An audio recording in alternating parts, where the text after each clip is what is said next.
as you can see this time around, we have a double feature. I was originally planning on this double feature being Ghost Suburbs 1 and Ghost Suburbs 2, but Ghost Suburbs 1 doesn't fucking exist. On the download page for Ghost Suburbs 2, it reads this. I think I missed the game, but that's fine. Ghost Suburbs 1 is really special. Yeah, must be really special since it doesn't fucking exist. But also, this is a lie, because you didn't miss a game. There is actually a prequel to Ghost Suburbs 2, called Ghost Suburbs 0, which... you can't go from 0 to 2.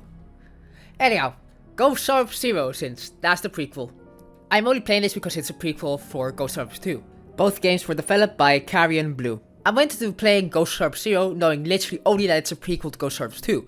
I know nothing else about it. I didn't even read the readme before it, which in hindsight was a horrible fucking idea. I came into this with no expectations and I left with only one thought. I have no idea what the fuck I just went through. I will say that after letting it settle down a bit, I kinda liked it. But I have to go through my initial gameplay through it, my initial thoughts through it, and then explain why after letting it cool down, I was like, oh, you know what, it wasn't that bad. But the first time I played through it, and like my first thoughts, I was just fucking shocked. So, let's just get into it. So, when I booted up the game, I immediately realized that something was wrong. For you, you may not see any problems here, but I normally play with a brightness that isn't that high. So, you might not see any problem here, but this is what this screen looked like to me. Do you see that?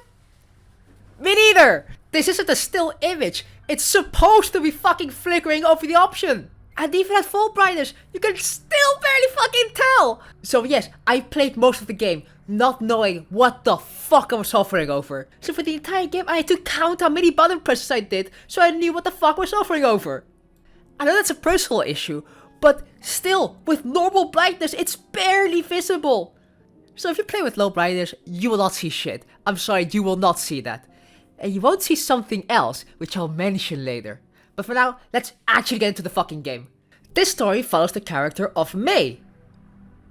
That's it. That's the story. If there's more to the story, it's all explained. It just happens. So the only thing I can literally tell you is, your protagonist is called May.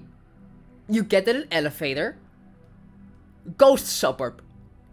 And that's all you will actually get from the story in the game. The description of the game notes something more comprehensive, but not something that can be called a story.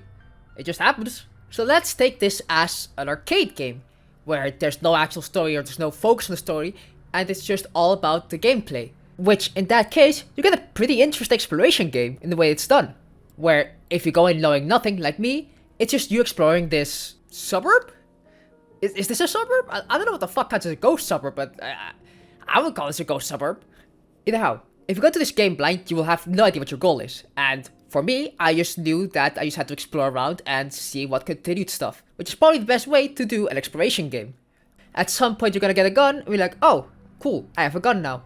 Now there's ghosts appearing around, and you are entering combat.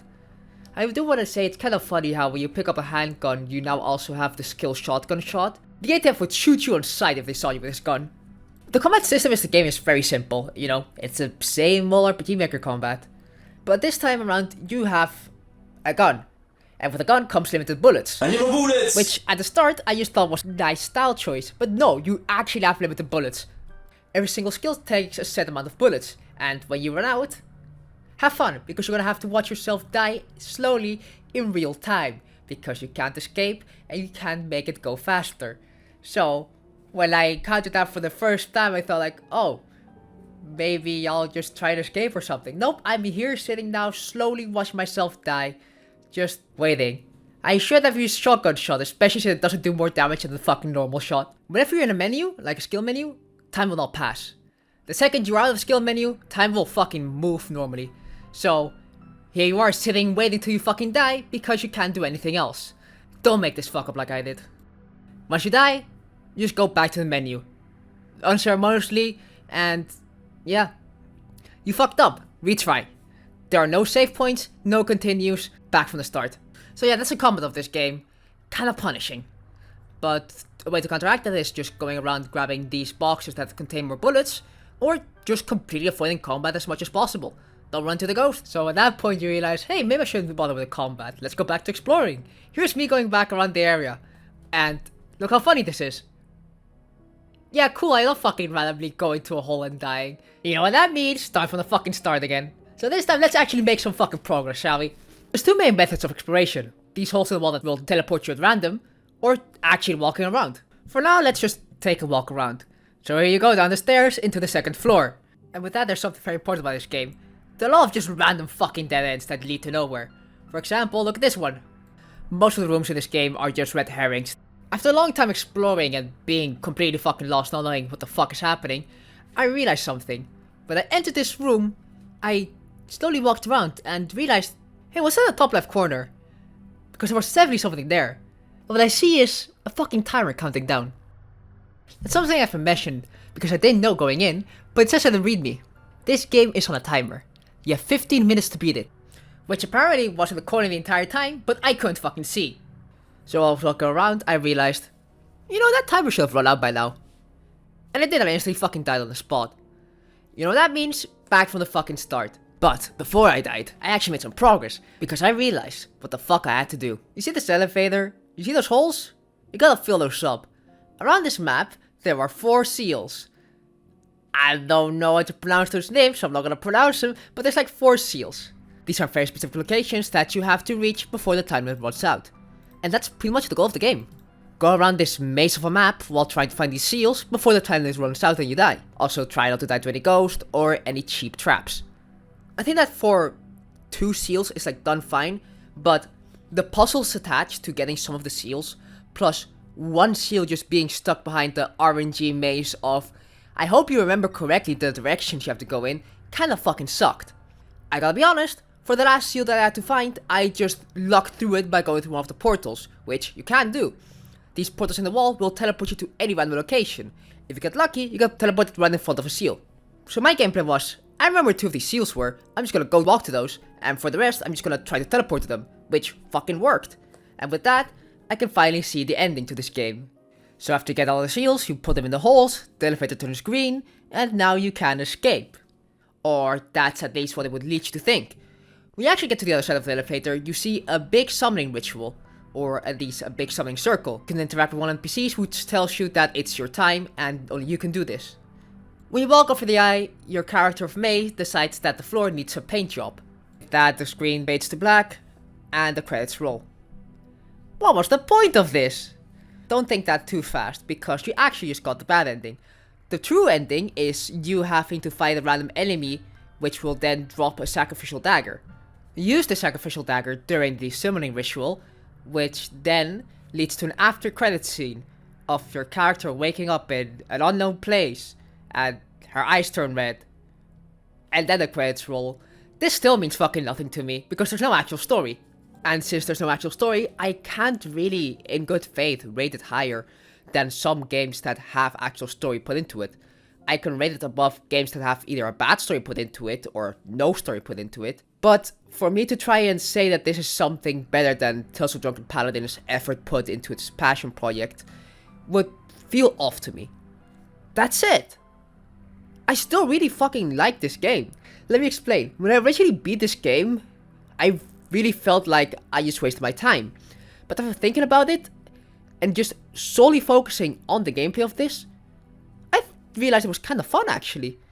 It's a pretty fun experimental game where the goal is just trying to get through this maze as fast as possible. If you think about it, you can even take it as some sort of like challenge game, like using the in-game timer for speedruns, 80% run or the true ending. So for that, I do have to give it some respect, and I do see it more positive than I thought. With a pretty fun experimental gameplay, some decently nice visuals, alongside some whatever music and a non-existent story, I still could rate it decently. I can at least say it's not bad. And that's the best point. So, Ghost Suburbs 0 is an experimental game where you have to go in it just expecting only gameplay. You will just be here for this gameplay loop. And if you enjoy giving yourself a challenge, then you might actually really enjoy this game. So I am putting this above a Kemi-tan. And with that, we can actually go to the topic of this video, Ghost Suburbs 2.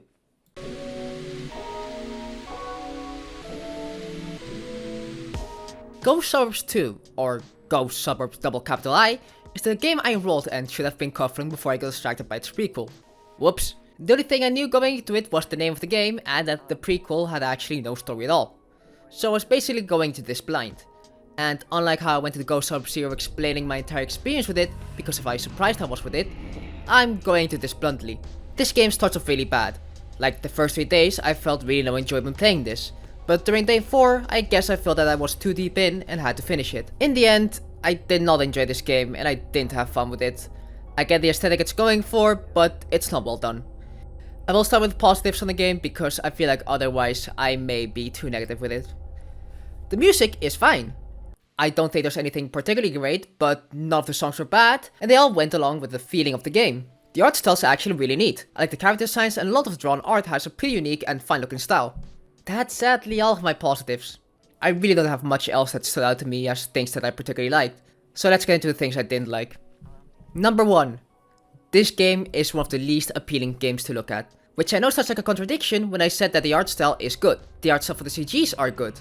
But every other aspect is headache inducing. The worst offenders are its UI, stage design, and worst of all, font. Also, if you don't have your brightness set to 100, things will flat out be invisible for you, like I mentioned with Ghost Suburbs 0. The same happened here with literally hovering over any option or reading any name of any item. The UI is done very similar to Zero's, but in here it tries to have unusable items just be invisible in both your inventory and in the shop unless you hover over them, which is a really bad idea because some of the non-usable items do have a use outside of combat. So you have to open up your inventory and strain your eyes while hovering over all the semi-invisible spaces. The stage design suffers from both having a lot of random assets being cluttered into it for no reason, alongside having either pretty bland environments or environments with some of the worst color palettes I've ever seen. Flat out ugly. And its worst offender is the font. This font is such a burden to try and read. I think it's done to play into the disorienting aspect, but when this time around you are actually trying to tell some sort of narrative, having an extremely hard to read font is gonna drown out the quality of it no matter what, simply because of people can barely fucking read anything you're writing. Having the base font that is used for the entire game being this unpleasant to look at was a horrible decision. This will make people not bother with your game. That is in my opinion the biggest critique I can give this game. Number 2, gameplay quirks.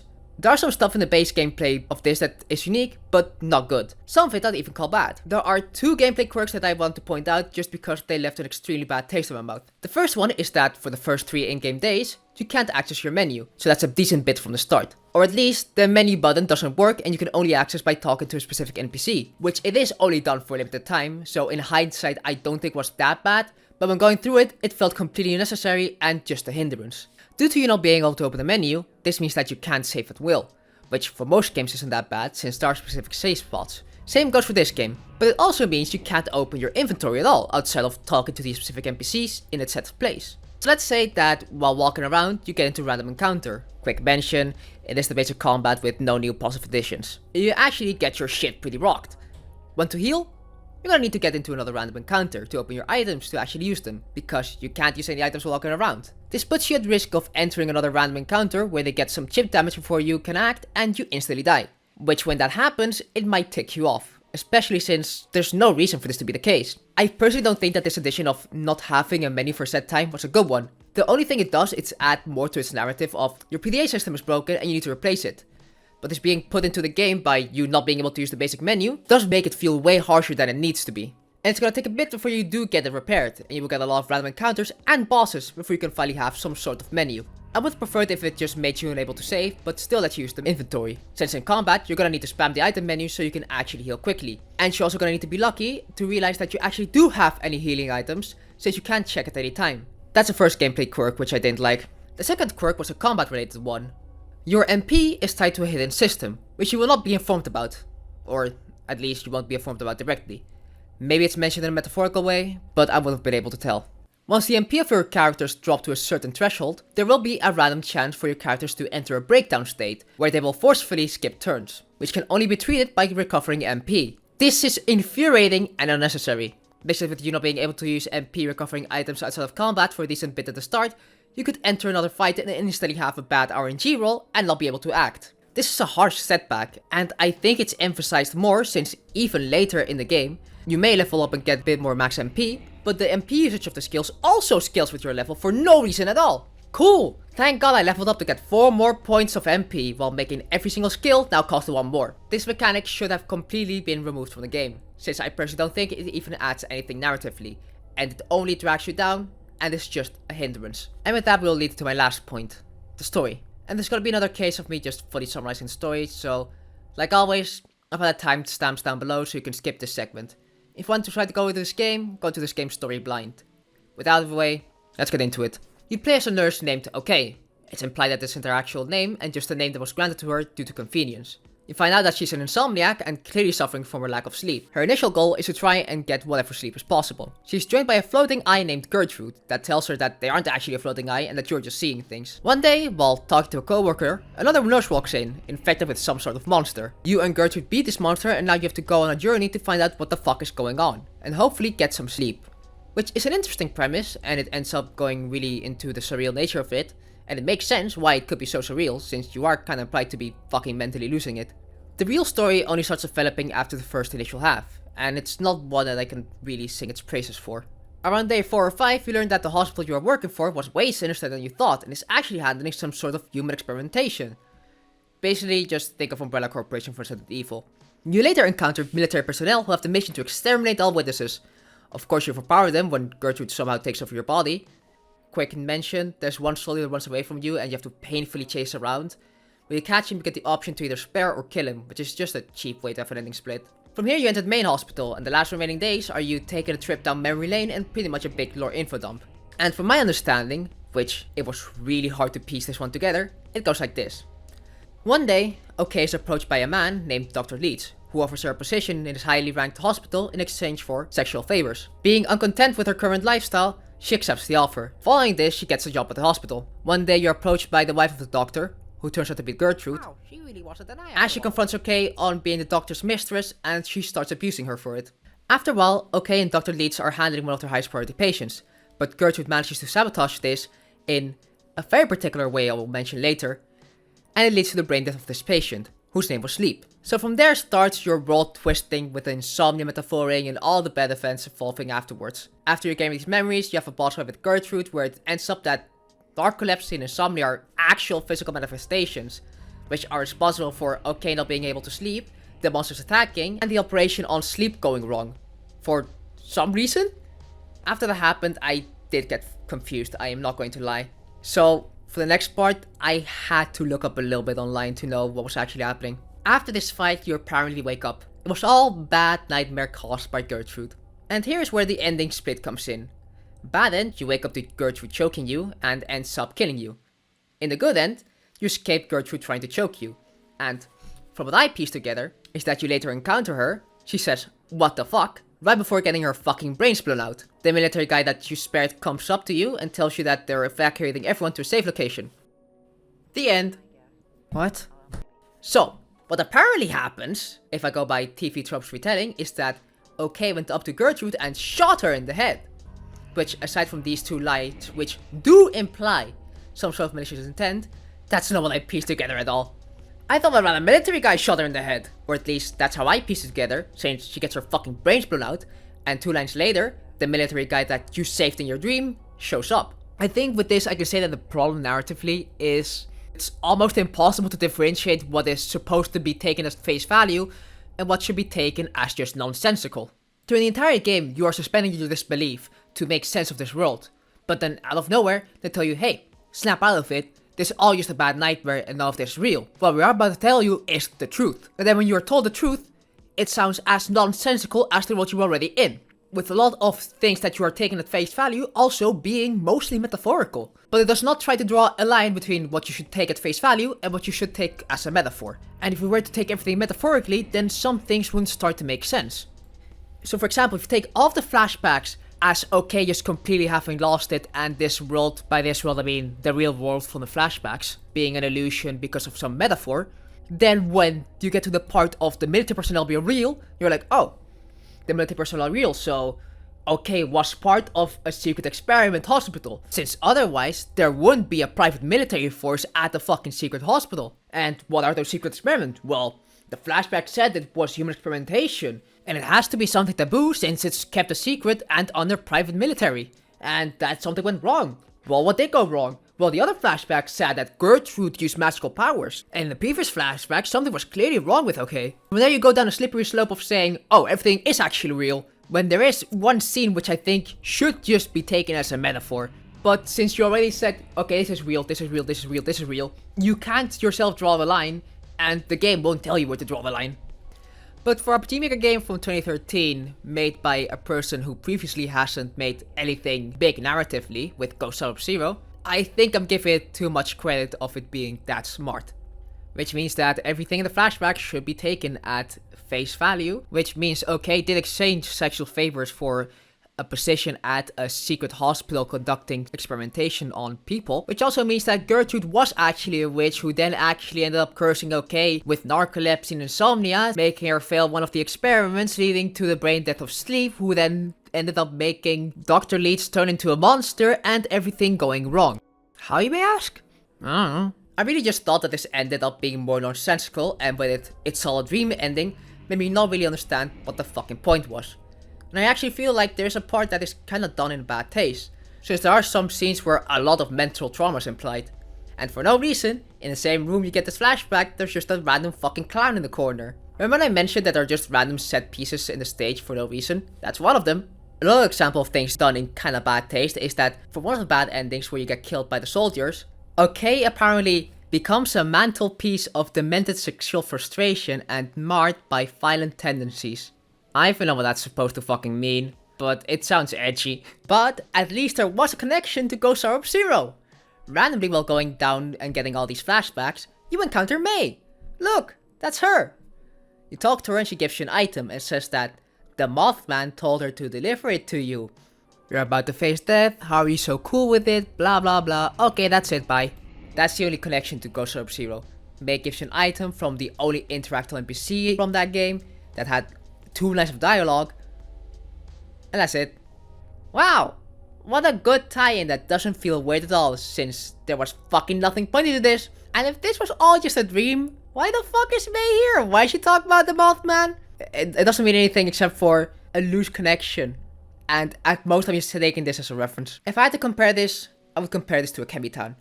Both have extremely convoluted plot with really no real explanation for some stuff. Things happen because they happen. Things exist because they exist. But for a Kemi-tan, I got enjoyment in other aspects of the game and the amateurish and over-the-top writing. With Ghost Suburbs 2, I just felt nothing when I saw the credits rolled, and now I'm viewing it as a pretty badly done game. I really did like this game. Normally for these type of games, the narrative is able to at least make up somewhat for the other aspects they lack, but that's not the case here. I don't like the narrative presented. The gameplay was you always being led around ugly and badly designed stages. If you try to explore, you can get softlocked. The combat is really bad, bland and repetitive to the point where I decided to not deal with it. The world isn't that interesting since it's visually not appealing, and the world presented doesn't have anything that makes you want to find out about its history. The things that are nice are the music, a small bit of the aesthetic, and the art style for some of its drawings. These are very minor when you compare it to the things that do weigh it down. If you like RPGmaker games with surreal aesthetics and nonsensical worlds, try Unique in all of its fan games. This one isn't worth the hassle. I am putting Ghost Suburbs 2 below a Kemi-tan. Before I finish this off, I do want to ask a question. What happened to Ghost Suburbs 1? But more importantly, what happened to Ghost Suburbs 0 Exploration B? This is something I mentioned, but Ghost Suburbs 0 is supposed to be 2 parts.